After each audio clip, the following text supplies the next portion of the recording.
ఈ రోజు మనము 10థ్ class topic nationalism in India గురించి మాట్లాడుకుందాం. భారతదేశ జాతీయోద్యమం గురించి మనం చర్చించుకుందాం.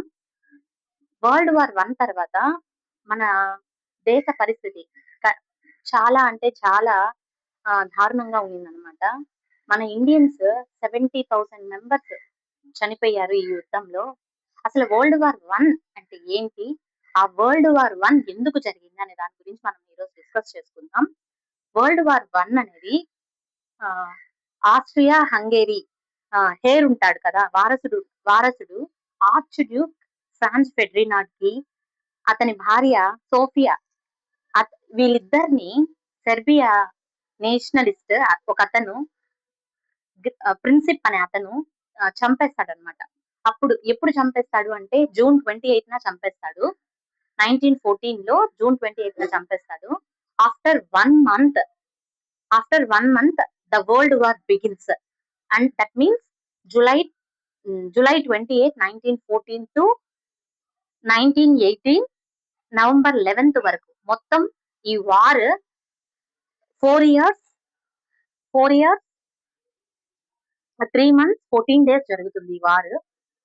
ఈ వార్‌లో ఈ యుద్ధంలో చాలా అంటే చాలా మనము నష్టపోతాము.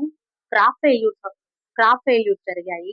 అంటే పంటలు బాగా పండకుండా, ఫుడ్ సరిగ్గా ప్రజలందరికీ అందకుండా, ఈ యుద్ధ విమా ఈ యుద్ధం జరగడం వల్ల వెపన్స్ అనేటివి చాలా గూడా యూజ్ చేశాము. ఆ యుద్ధం వల్ల, ఆ వెపన్స్ యూజ్ చేయడం వల్ల ఆహ్, మన కంట్రీ అనేది ఆహ్, క్రాప్స్ అసల పండకుండా తయారైతుంది.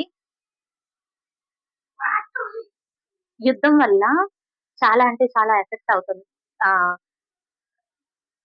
ఎపిడమిక్ అనే వ్యాధితో చాలా మంది బాధపడ్డారు. అలాగే హై టాక్సెస్ పెంచడము, రైజింగ్ ప్రైసెస్ వార్ జరిగినప్పుడు మొన్న గూడా మనం రీసెంట్‌గా పాకిస్తాన్‌కి అలాగే యూఎస్ఏకి వార్ జరిగినప్పుడు మన పెట్రోల్ ప్రైసెస్ కానీ, గ్యాస్ ప్రైసెస్ కానీ చాలా అంటే చాలా పెరిగాయి.